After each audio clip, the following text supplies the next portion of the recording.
Welcome everyone. Today we have the pleasure of having a very special virtual Café talk within the framework of the European Haemophilia Consortium educational and awareness raising program on aging. My name is Daria Camilli and I am the Education and Communication Manager at the European Haemophilia Consortium and the host of this program. Right before the festive season, we wanted to bring to you a discussion about diet and healthy aging.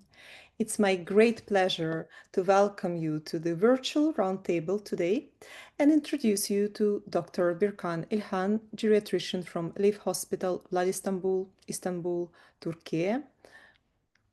Good afternoon to everyone.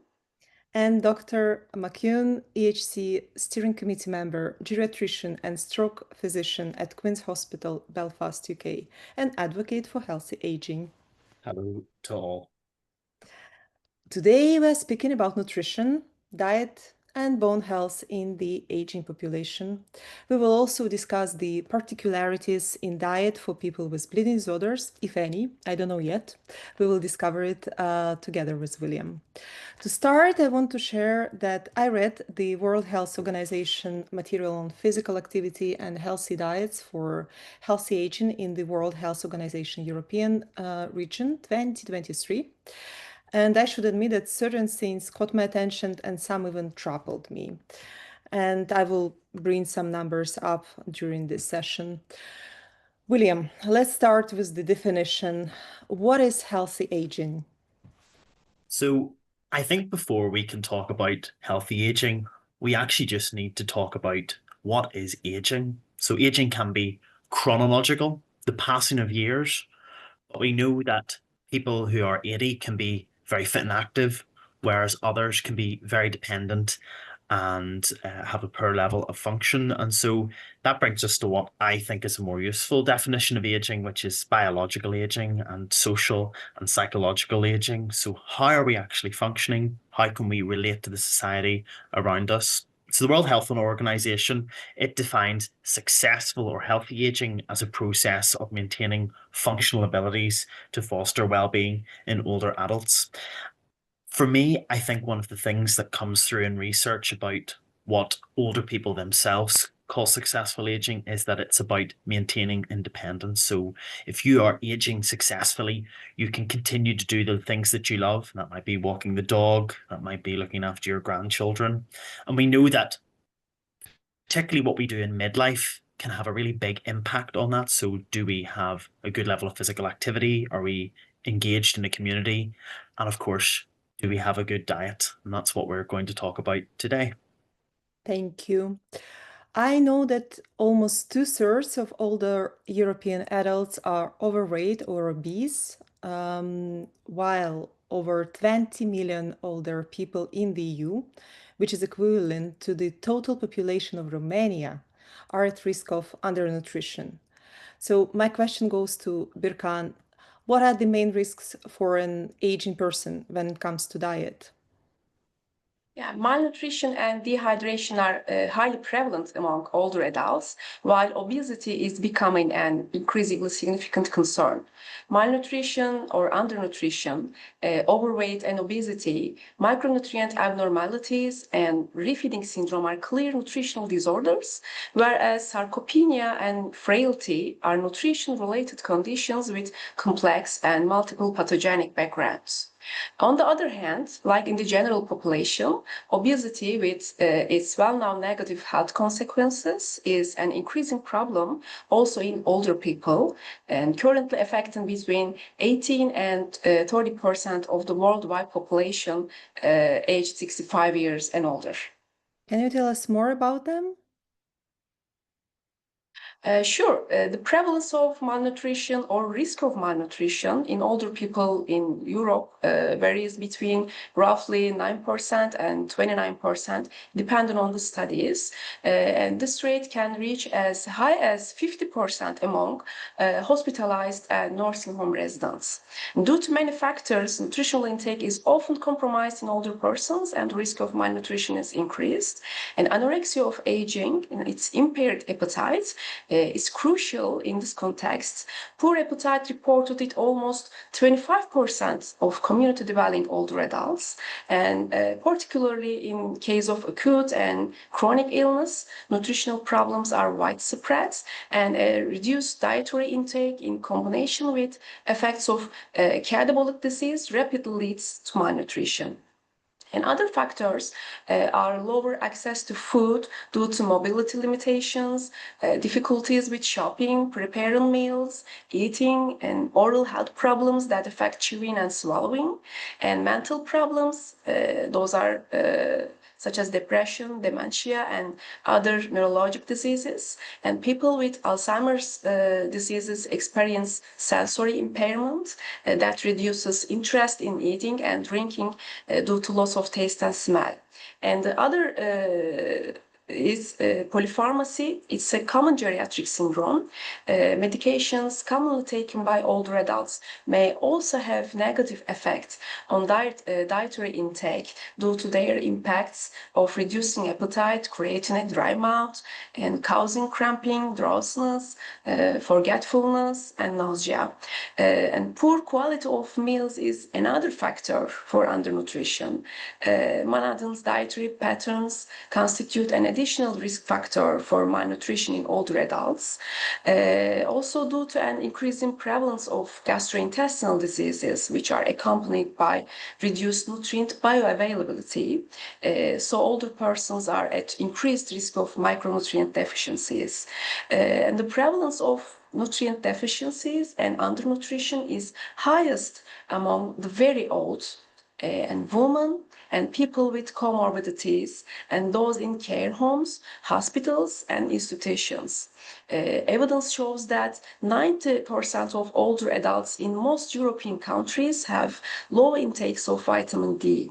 Countries such as Finland and Iceland have fortified milk and fat spreads with vitamin D, which has led to great improvements in intake levels. More than 50% of older adults across Europe do not follow calcium intake requirements. In turn, finally, those contribute to decreases in muscle mass and strength, we call sarcopenia, and bone mass, we call osteoporosis, decreased immune response, cognitive function, and anemia, with a consequent decline in physical capability and mobility in older age. So functional decline and comorbidities, therefore, are both causes and consequences of chronic undernutrition for older adults. Thank you so much. It all sounds a bit scary, I should admit. William, you work with aged people every day. What are the signs of malnutrition for you as geriatrician? So that's actually quite a difficult question to answer, because malnutrition can mean all sorts of different things, because all the different little parts of your diet have different impacts on your health. So if you're low on fat in your diet and carbohydrates, you might lose weight. If you're low on protein, you might lose muscle mass. If you're low on iron or B12, you might develop low blood counts. So malnutrition can sometimes be quite hard to spot because the signs are so varied and they can be very subtle.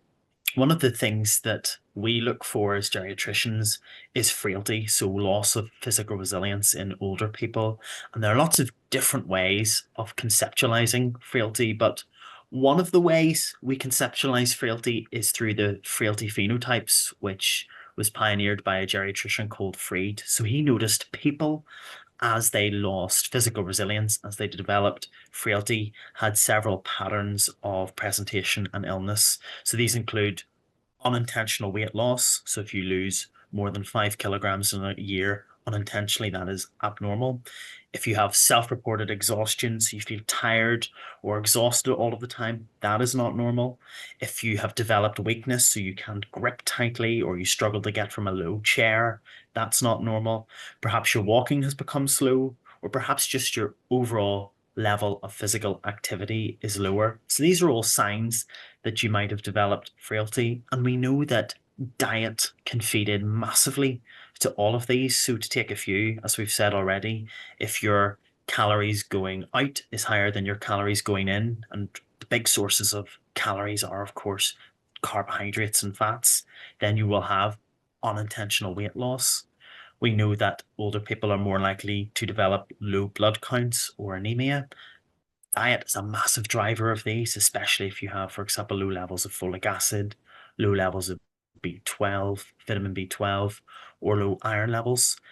And again, as we said already, we know that loss of mobility, it's very much related to loss of muscle mass. If you're not consuming protein as an older person, you can be losing quite a lot of muscle, and that can make it difficult to walk around your house. That can make it difficult to get off a chair. It can make it difficult to maintain your balance, and you might fall. So diet can impact on all of these things, and we have to be very vigilant as geriatricians because they can present so subtly. Thank you. It was actually very useful that you listed those things. I think it would be super helpful to our patients. But actually, before I move to the next question, everything that you were describing made me think of a specific age. As we recently discussed within the EHC, what for our community is aged person? I ask you, William.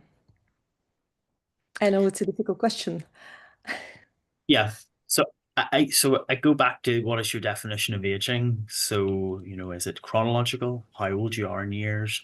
Is it biological, how well your body systems are coping? Is it social, how you're engaging with society? Or is it functional?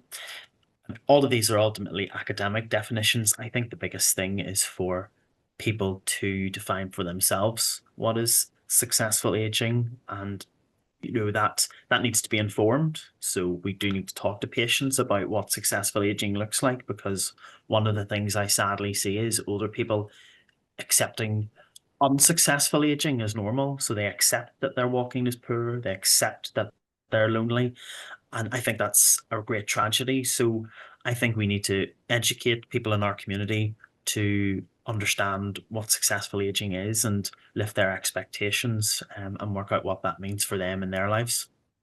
So I guess we all agree here that there is no specific number. So it's not 50 plus, 40 plus, 60 plus, 70 plus, because also our community is so different. We have 48 countries, and it's very different in each of them. Yeah, it's difficult. I mean, certainly within healthcare systems, and I'm sure Birkan will have experience of this, sometimes we have to apply an age cutoff. So often access to my ward is over 65, but even at that, sometimes there is some flexibility because some people age at different rates. So people who have maybe been born with certain health conditions, or who have acquired health conditions in midlife that have accelerated their aging, we may for that reason take people who are under 65. So at times, for purposes of commissioning and organizing healthcare, we have to use age cutoffs. But I think especially in the bleeding disorder community, where aging is so variable depending on access to treatment, it's very difficult to do that. Yeah, thank you, William. And sorry for that intervention about the age, specific age. I just felt that it was really needed to bring it up here. And now I want to go back to malnutrition, and I want to ask Birkan on some practical tips. Actually, what can we do with regard to malnutrition in aged patients? Firstly, it's common sense that in the management of malnutrition, those affected and also those at risk need to be identified. Thus, routine screening for risk of malnutrition is recommended in all older people, in institution, and also in the community at first admission, initial contact, or at regular intervals, independent of their diagnosis and independent of the presence of overweight and obesity. It's important. Nutritional intake in older adults can be increased by improving the eating environment, for example, eating with family members or being motivated by caregivers, providing dietary advice, high energy and high protein meals, and using fortified meals. Also, oral nutritional supplements, which may provide not only protein and energy, but also key micronutrients such as vitamin D, B12, iron, folate, calcium, and other minerals. Fibers are also important. For older adults, the recommended daily intake of dietary fiber is approximately 20 grams per day for women and 30 grams per day for men, because as people age, gut motility often slows down and constipation becomes more frequent. So adequate fiber, both soluble and insoluble, helps increase stool bulk and promotes regular bowel movements, thereby reducing constipation risk. Fibers are also important for other health situations like cardiovascular and metabolic health, glycemic control, maintenance of gut microbiota, and lower risk of colorectal cancer. During the management of malnutrition, the treatment of sarcopenia must also be considered. A protein intake of 1.5 grams per kilogram, educate daily vitamin D supplementation, and regular exercise also should be recommended. It is so important. We spoke a lot about malnutrition, and what about the opposite side of the picture? What about overweight? Yeah. Most older people have lower calorie needs than younger adults as a result of participating in less physical activity, changes in metabolism, and age-related loss in bone and muscle mass. Starting from the age of 60, total daily energy expenditure adjusted for fat-free mass gradually decreases. And regarding the description of overweight and obesity, the most widely used measure is body mass index, as we know, and which relates weight to height, and a BMI of 25 to 30 kilograms per square meters is classified as overweight, and a BMI of greater than or equal to 30 kilograms per square meters is classified obesity. Although BMI is a practical screening tool, it does not fully capture body composition. Factors such as muscle mass, bone density, and fat distribution significantly influences the health implications of excess weight. In this context, sarcopenic obesity is a term and is defined by the coexistence of obesity, characterized by elevated body fat percentage, and sarcopenia, defined as reduced skeletal muscle mass accompanied by diminished muscle strength or function. And sarcopenic obesity should be regarded as a distinct clinical entity, separate from obesity and sarcopenia alone. So this distinction is warranted because of the bidirectional pathogenic interaction between excess fat mass and the loss of muscle mass and function, and the adverse clinical synergy between obesity and sarcopenia, resulting in a disproportionately high risk of metabolic disease and functional decline compared with the sum of risks from each condition individually. For these reasons, a comprehensive assessment of older adults' health status is essential beyond BMI alone. And the term obesity paradox is frequently used in geriatric populations. It refers to epidemiological findings suggesting that, contrary to patterns observed in middle-aged adults, overweight and mild obesity, it's typically BMI between 25 and 30, are associated with comparable or even lower all-cause mortality and morbidity in later life compared with normal weight individuals.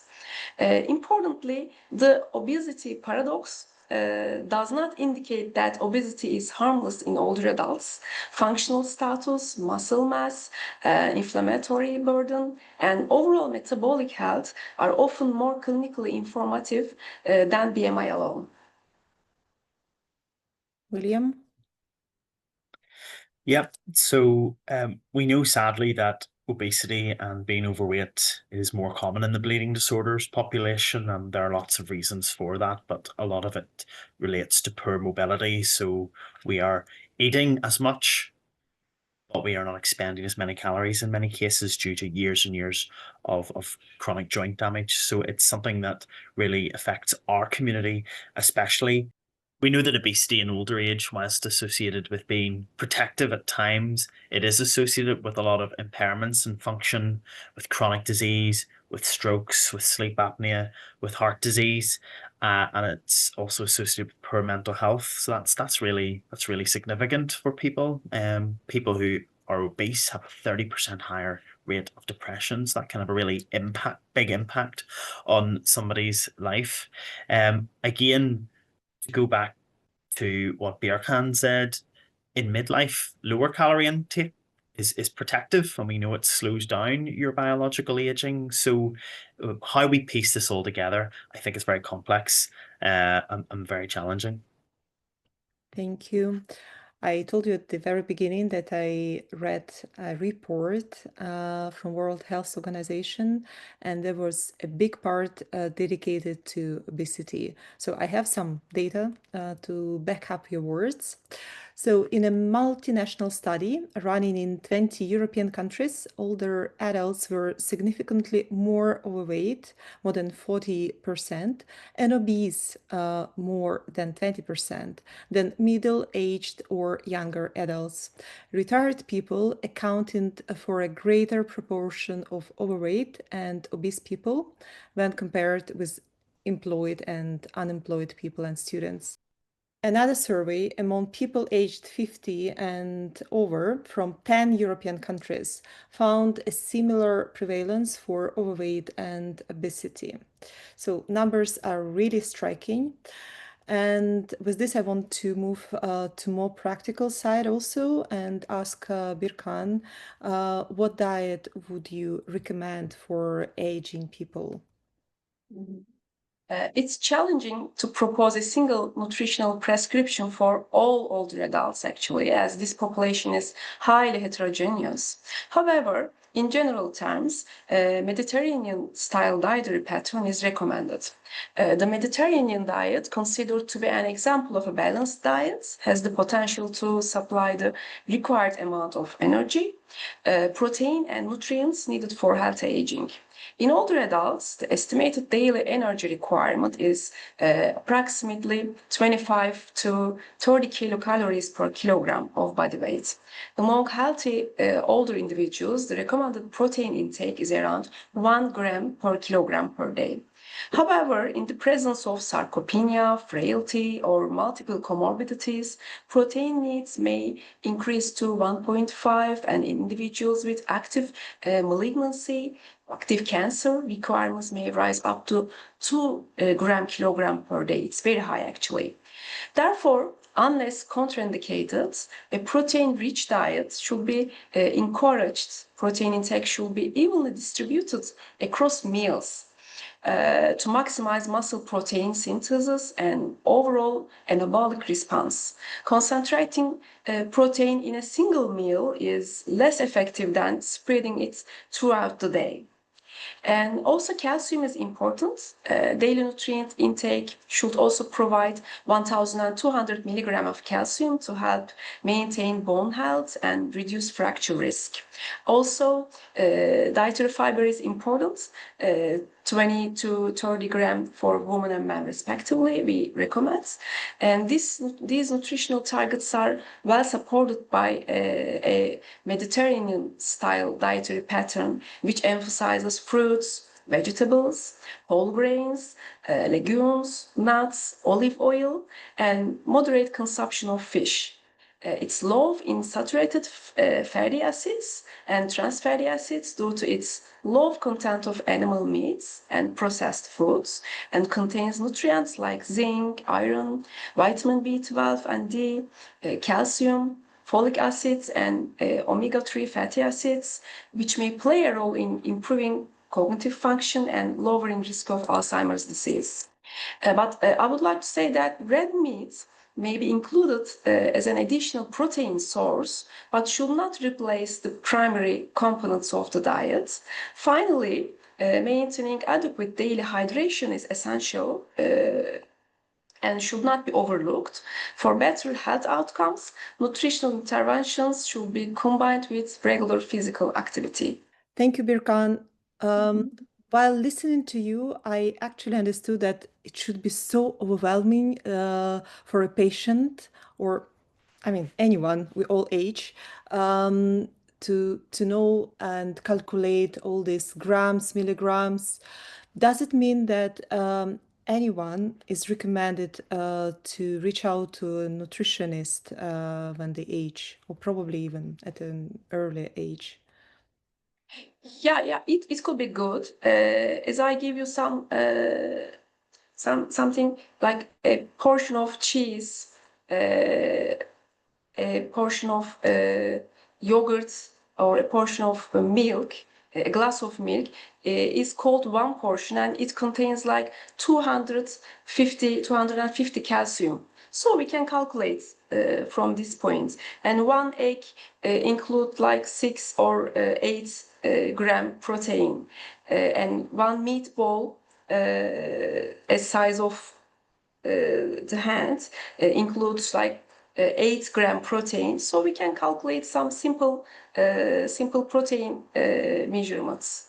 So it's not that difficult in the end, how it may sound at the beginning. But it's very difficult to reach the ideal protein intake, because, for example, a 70-kilogram man, so he needs like 100 protein. If he is sarcopenic, so he should take 100 gram protein. So it's really hard. So that's why we recommend fortified meals, fortified by protein and also vitamin D and other vitamins. Thank you. William, very difficult question. Can I ask a question? Okay, go for it. Birkan, I wanted to know what you think about the use of supplements. So things like energy drinks or protein shakes. Are these important, or are these something that we don't need? Yeah, those are important. We use oral nutritional supplements, actually, also protein supplements. So its prevalence like 30%. The malnutrition risk prevalence is like 30%. So it means that we should add some protein, some oral nutritional supplements, 80% of older adults to reach energy requirements and protein requirements. Thank you. William, difficult question for you. Any specific things for people with bleeding disorders in terms of diet, or not at all? Yeah, I think there are some things that are specific to bleeding disorders. So all we have said in terms of general dietary advice is still true for people with bleeding disorders, but there are a few areas of particularity that somebody like me might need to consider as I grow older. One of the biggest challenges we face as a community is bad joint health. And one of the biggest drivers of poor joint health is obesity, just as we talked about. So we have damaged joints, particularly ankles, particularly knees, particularly hips, these load-bearing joints that are damaged. And now we're putting enormous forces through them because we are carrying extra weight. So that can cause pain, that can accelerate damage, that can lead to reduced activity, which accelerates damage further. So certainly in and around maintaining a healthy weight, I think that's especially important for people in our community. So another challenge that people with bleeding disorders face is obviously bleeding and blood loss, and particularly in bleeding disorders that affect mucosa, like von Willebrand's disease. Actually, people can lose a lot of blood through their GI tract, and that naturally leads to low iron levels. This leads to low blood counts. This can lead to exhaustion, and that's a big problem for people with bleeding disorders. So one of the things that we need to do, apart from obviously trying to control bleeding, is to make sure we have enough iron consumption in our diet to compensate for the fact that we may be losing more blood. So iron-rich foods, particularly things like red meat and leafy green vegetables, are very, very important. There is actually also some evidence that certain things can impact our bleeding in terms of our diet by increasing our bleeding risk. So certain supplements like omega-3 or vitamin E or ginger in very high doses can actually stop our platelets working as well. So I think it all goes back to what we've been saying throughout, that we need to have a diet that is balanced and appropriate for our weight and our activity. And what about hydration? We haven't tackled it yet. Yep. So certainly hydration is a big issue for older people. So approximately older people need about 30 milliliters per kilogram per day. So that might be around 2 liters on average for a man, and slightly less for a woman. As we get older, our ability to detect thirst is impaired. So many of my patients might only consume around 500 or 600 milliliters of fluid a day, and that can have a lot of consequences. Low blood pressure can impair kidney function, can cause problems with the salt or electrolyte levels in your blood. So it's an absolutely crucial element of healthy aging. And so yes, we need to be eating well, but we also need to be drinking well. And often patients get hung up on what we mean by fluid, but actually water, tea, juices, a lot of these things all contribute towards your fluid intake, as well as things like soup, for example. As long as it's not all alcohol, that's not all coffee. Actually, all of these liquids and drinks can form part of your recommended daily fluid intake. Thank you. I want to add that the World Health Organization developed a fact sheet on food intake to advise adults on how they can improve their diets and have better health outcomes. We will add a link in our materials for everyone who might be interested in that. I want to move to the next block of questions. I would like to ask William about the socio-economic status of a person and how this affects nutritional status. I know already Birkan mentioned this a bit. If you can develop more on this. So being able to eat a healthy, balanced diet, unfortunately, is a privilege in many cases. So we know good quality food often is more expensive. We're talking about non-processed meat. We're talking about fresh food and fresh vegetables. And so if you're from a lower socioeconomic status background, it can be very challenging for you to eat high quality food. In addition to that, if you come from a socially economically deprived area, you may lack the support that you need to eat healthily. So you may not be able to travel to a shop to get good food. You may not be able to afford social support to help you with meal preparation.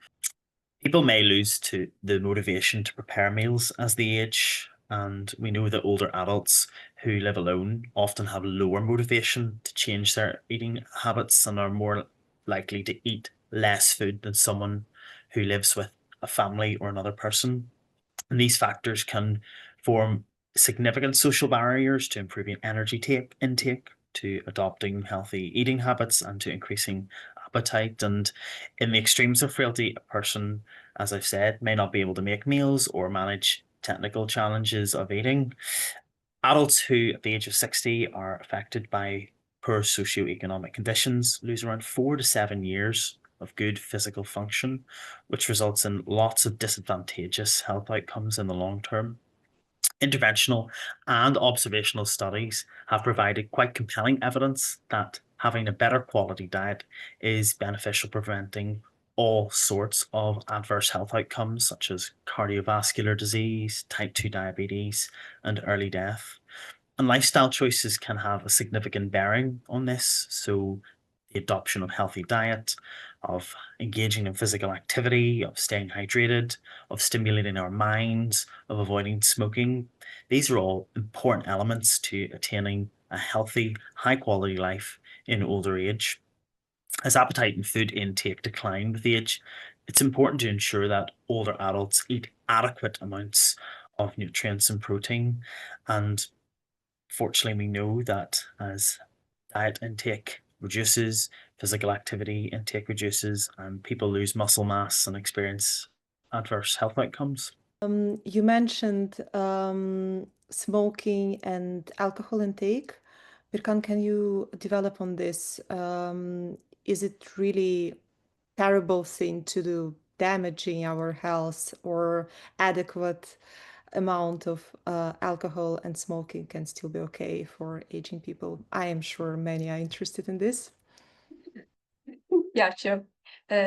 Firstly, the World Health Organization European region has the highest global prevalence of both alcohol and tobacco use, unfortunately.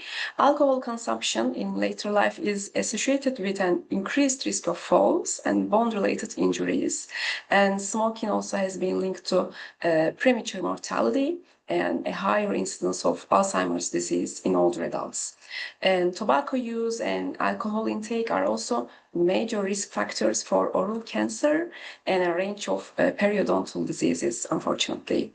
In addition, alcohol use in older adults contributes significantly to malnutrition, as it often displaces nutrient-dense foods, impairs nutrient absorption and metabolism, and is associated with poor appetite and weight loss. Chronic alcohol intake is a well-recognized contributor to deficiencies in proteins, B vitamins, and macronutrients, further exacerbating frailty. Alcohol consumption also substantially increases the risk of falls and subsequent fractures. Those are geriatric syndromes, and through its effects on bone, the balance, joint instability, cognitive impairment, and delayed reaction times. Even low to moderate alcohol intake, that's your question, can impair postural control in older individuals, thereby compounding age-related fall risks.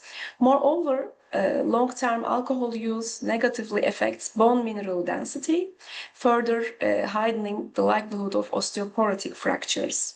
Although moderate alcohol consumption has traditionally been portrayed as potentially cardioprotective, particularly in older age, the evidence supporting such benefits is inconsistent and increasingly challenged now.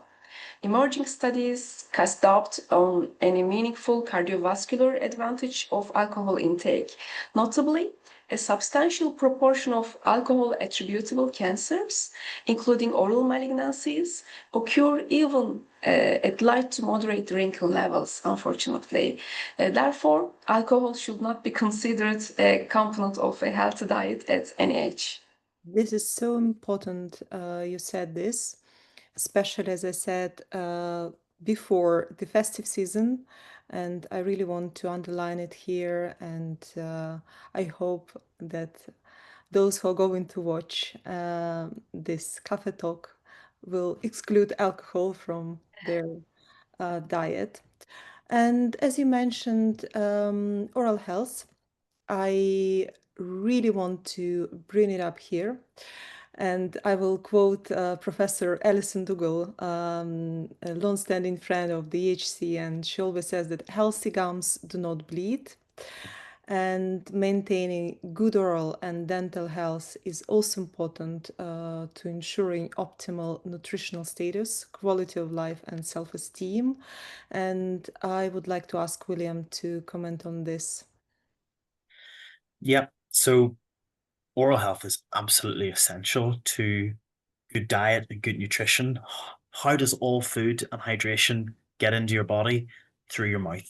So if you have poor oral health, that creates a significant barrier to maintaining good nutrition. And older people do face significant challenges to their oral health. So they may have had poor dental health growing up. They may have very few teeth. It's very hard to eat and chew and consume food if you lack good dentition. If you have thrush or other infections in your mouth, it can significantly impair your taste and experience and enjoyment of food. So if you're an older person who is already struggling to eat and has a poor appetite, and now you have issues with your mouth, you're going to eat very little at all. People with bleeding disorders also can have increased risk of bleeding from the mouth, and that's especially true for conditions such as von Willebrand's disease that affect the mucosa. So if you have von Willebrand's disease, you have poor oral health, you can actually lose quite a lot of blood in your mouth. And certainly I've heard stories of patients having to change their pillow covers at night because they're having bleeding from their mouths. So again, these people are going to avoid any food that they can see as potentially triggering bleeding. So yes, oral health is absolutely crucial to good diet and good nutrition, and the advice on that's very clear. Adults should brush their teeth twice a day. They should consume a diet that contains the building blocks needed for teeth, vitamin D, calcium, and they should also use a fluoride-based toothpaste that helps protect an enamel and prevent degeneration of enamel in the mouth. And I want to add that oral health is a focus area of the EHC, and we have a bunch of materials developed already, and we work on more of them. And at the moment, we have an anonymous questionnaire which any patient with a bleeding disorder can fill out and stay absolutely anonymous about their experience with dental care. And I really would love to ask everyone who ever experienced any issues or wants to share actually positive experience, please go and fill this questionnaire.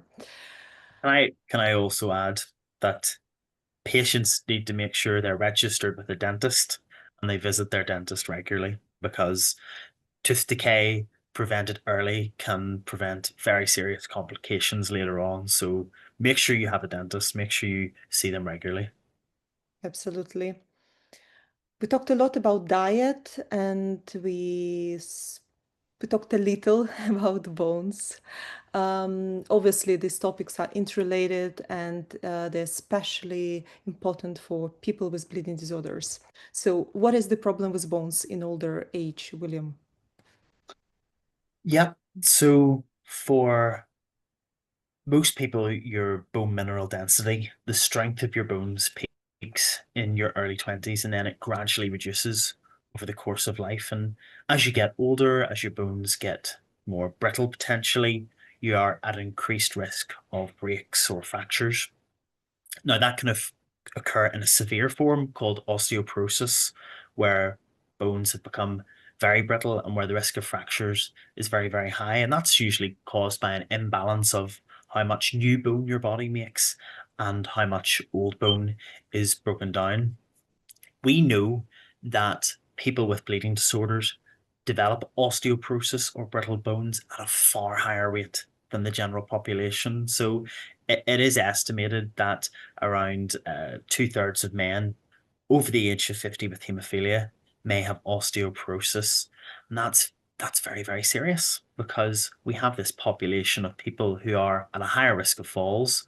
And then when they fall, they're far more likely to have a fracture.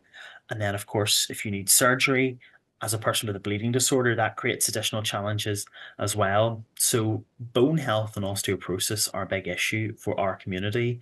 And unfortunately, we're not very well catered for. So in the general population, osteoporosis occurs far more commonly in women. So the knowledge of how to manage osteoporosis in men often isn't as good.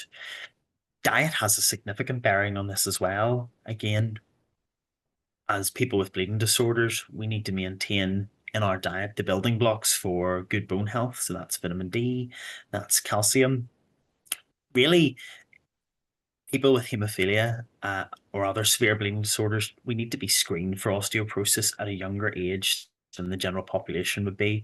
So, this really should be people who have over the age of 50 with any fracture should be screened for osteoporosis in the haemophilia population, especially the severe population. And that would be done with a scan called a DEXA scan.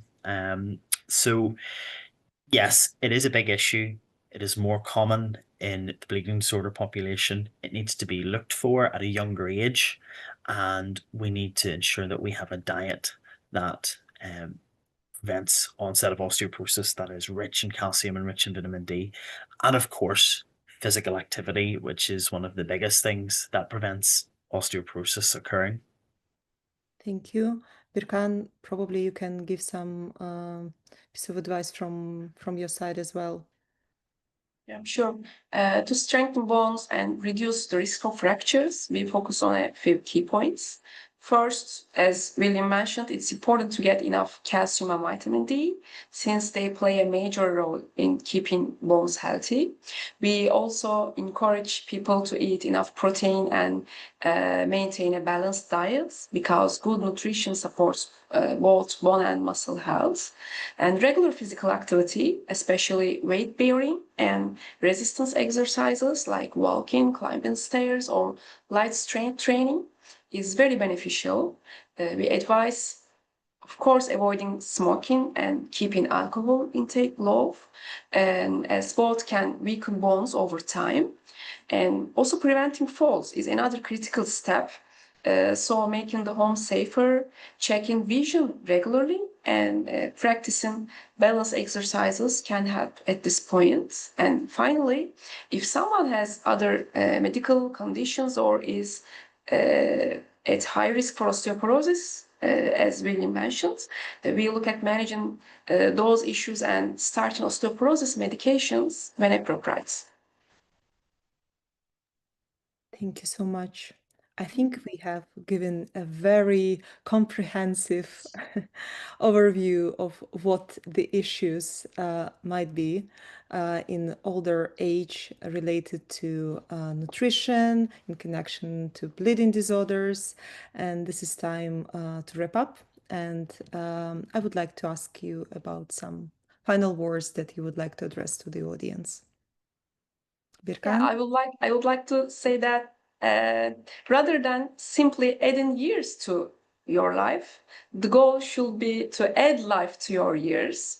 So to achieve this, it's essential to avoid both malnutrition and obesity and to maintain regular physical activity. William? I totally agree with what Birkan's just said. It's not just about living longer, but it's about living longer in good health. And we need to learn to have a healthy relationship with food. We need to learn to love what is good about our diet and also avoid what could be potentially damaging. And that's a very individual thing for all of us. And I do believe that with a healthy diet, with an engaged community, with support from our families, and with physical activity, we can age very successfully. And I want to say that we are going to develop a practical guide with our distinguished guests today, and we will distribute it online on the HC platforms. Thank you, everyone. Thank you for being here today.